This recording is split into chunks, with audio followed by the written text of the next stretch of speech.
Fala galera que assiste o canal, meu nome é Ricardo. Se você quer de fato assumir o controle das suas finanças, clica no primeiro link da descrição. Esse para mim é o tema principal que todo mundo deveria aprender na escola.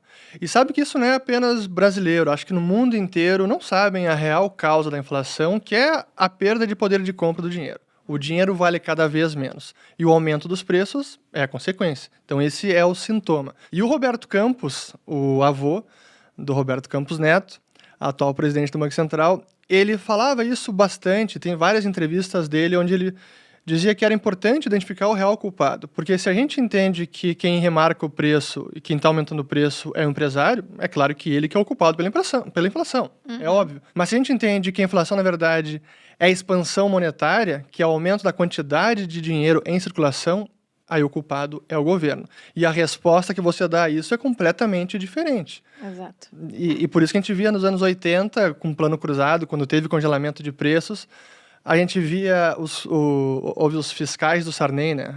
Cara, cada bizarrice que a gente teve é uma loucura. E os caras dando voz de prisão para dono de supermercado que estava lá remarcando o preço fora do que tinha na tabela lá, né? Que estava tudo congelado. Mas essas são algumas das loucuras que a gente viveu. Mas por isso que é fundamental entender a causa da inflação, que é o aumento da quantidade de dinheiro em circulação. E quem emite o dinheiro no país? É o governo. Ele tem o monopólio de emissão de moeda, então a gente precisa apontar o dedo para ele. Até ontem eu vi um tweet do Arthur Lira, presidente da Câmara, falando sobre Petrobras. Tudo tá caro, gasolina, o gás, não sei o quê. E a Petrobras, não sei.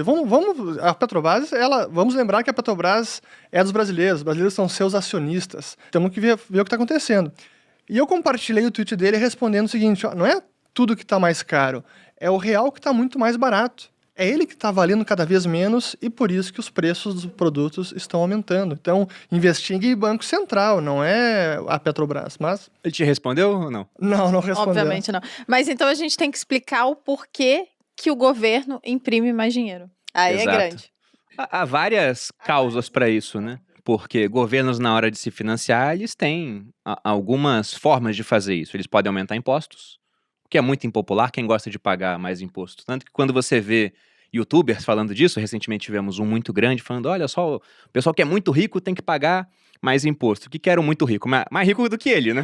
Exato. Botava lá uma faixa dele, não. Botou uma escadinha lá e falou, olha, eu tô mais perto desses caras aqui, né? Se você tem 10 milhões, você tá perto deles do que do bilionário. Só que se fosse uma faixa onde você tinha lá na ponta o Saverin, que é o mais rico do Brasil, e na outra ponta a pessoa mais pobre do Brasil, em número de pessoas ele estaria muito mais próximo do Saverin do que das pessoas mais pobres. Mas em todo caso, ninguém gosta de mais imposto. Outra maneira é emitir mais dívida. Mas uma hora a dívida fica tão grande que o pessoal acha que não vai ser paga, vai começar a ter uma cobrança de juros maior. E a terceira forma, quase que indolor no começo, seria essa de criar mais dinheiro. É o imposto oculto, né? Porque é muito difícil de identificar. E como as pessoas não entendem que a inflação acaba sendo um imposto, é a forma mais fácil do governo conseguir bancar seus gastos e consegue até responsabilizar os outros pela inflação. Esse que a gente vê os próprios governantes agora, políticos e às vezes até o Banco Central, o vilão da inflação nesse mês é o tomate. Não, porra! É o chuchu. Não, é o próprio Banco Central. É o próprio. Mas a gente vê isso, né? Acho que recentemente também tive uma matéria que eu li do Valor Econômico, e aí tinha os vilões da inflação nesse ano. E nada sobre Banco Central, nada sobre política monetária, nada sobre governo, só os produtos que estão aumentando de preço. É a forma errada de enxergar o problema. E é que a gente não consegue resolver, né? Não, eu vi outro dia, você colocou no seu canal um vídeo, era de um assessor do presidente Biden nos Estados Unidos. Sim. Falando, veja bem, que a inflação agora lá fora também tá alta, tá na casa dos 5%. E ele falando, olha, tá em 5% de inflação, mas se a gente excluir tudo que subiu, não é tanto assim, né? Basicamente foi isso que ele falou. E a culpa é da carne de porco, é do frango, e isso aí pode ser culpa dos comerciantes, porque é um oligopólio nesses setores. Então, querendo ou não, por mais que eles tenham criado trilhões de dólares, isso tem um impacto no final das contas, porque o dinheiro, ele está representando bens e serviços numa economia. E se você cria muito dinheiro e você não aumenta essa quantidade de bens e serviços, então o dinheiro perde valor em comparação com isso. Mas não. A culpa nunca é do governo, é sempre do comerciante inescrupuloso. É legal explicar o porquê que o governo imprimiu tanto dinheiro, inclusive os Estados Unidos, né? Agora foi muito por causa da pandemia, né? Teve um monte de coisa, eles queriam ajudar ao, sei lá, fazer pagar as pessoas mais pobres, né, ajudar, e aí não tinha dinheiro, então eles imprimiram. É super mais fácil, né? Imprimir entre aspas, né? Como é que é essa criação de dinheiro Pois hoje? acho que essa é uma parte importante, que é um pouco mais complexa até, porque Porque o dinheiro é digital. o dinheiro é digital, porque os bancos também criam dinheiro, eles criam a chamada moeda bancária. Quando eles fazem um empréstimo, eles estão efetivamente criando uma moeda bancária e que funciona como se moeda fosse, e isso impacta a inflação também. Então, entender toda a mecânica do processo de criação de dinheiro que é a chave. E eu remeto novamente ao Roberto Campos, porque quando ele explicava isso, ele dizia, bom, se a inflação é a expansão monetária, essa é a causa da inflação, qual é a causa da expansão monetária? Porque ele diz que a expansão é a causa causada, qual é a causa causante? Por que estão expandindo a oferta monetária? No passado, no brasileiro, era muito mais fácil identificar. Cara, o governo não tinha nenhum controle, o Banco Central emitia moeda para financiar o governo assim descaradamente, acreditava na conta do governo, na chamada conta movimento, que era uma conta no Banco do Brasil, e que de lá o Tesouro gastava. Então, digamos que entrava no vermelho sem parar e o Banco Central injetava dinheiro para cobrir essa conta. Então, era um descontrole completo. Mas com o Plano Real conseguiram controlar essa emissão monetária no Brasil.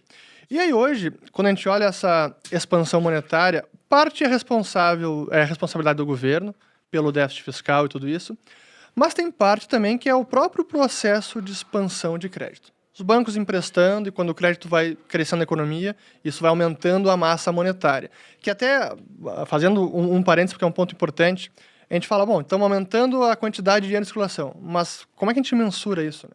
Quais são as formas que a gente consegue medir a quantidade de dinheiro? E essa também é uma dificuldade, porque a gente tem os chamados agregados monetários, aqueles instrumentos que são desde os mais líquidos aos não tão líquidos, mas que acabam funcionando como dinheiro. A gente começa na base monetária, que é o papel moeda impresso e moeda metálica. E as reservas bancárias, que esse é o dinheiro que os bancos têm junto com o Banco Central. Então essa é a primeira mensuração que a gente tem da quantidade de dinheiro em circulação. Seria o M1. A base monetária. Depois o M1, que é o papel moeda em circulação, em poder do público, na sua carteira, que está nas empresas, não que está no cofre dos bancos, mais depósitos à vista. Isso é aquele dinheiro que não rende juros, esse M1. Exato. Aí depois o M2, depósitos a prazo, que já rende juro, depósito de poupança, entra o M2, mas a gente pensa, depósito de poupança é a prazo, mas efetivamente qualquer um consegue pagar alguma coisa com poupança, né? Saca no mesmo dia. Você consegue até no débito automático, até dependendo. no débito automático. Então, quando a gente olha os agregados e consegue entender como o dinheiro está crescendo na economia, a gente precisa entender quais são os fatores que levaram a essa expansão monetária. E aí tem parte que foi o déficit fiscal e que em 2020 foi realmente um dos grandes fatores foi esse. No Brasil, nos Estados Unidos, assim, um negócio absurdo, que nos Estados Unidos não acontecia em 80 anos, olhando essas estatísticas de quantidade de dinheiro, subindo a quase 30% ao ano o M2. Isso realmente, nos últimos 50 anos, a média de crescimento anual era cerca de 5%, 8%. E aí foi para 30%. E é claro, a gente está vendo agora o resultado nos índices de preço. Que é outra coisa importante da inflação, porque os preços, especialmente os preços aos consumidores, quando a gente vê agora o IPCA subindo tudo isso, e lá fora também, isso já é sintoma de causas passadas. Então, a inflação é até um indicador atrasado, porque as causas desse aumento de preços foi no ano passado, não é agora. Então, a gente está olhando um pouco no retrovisor.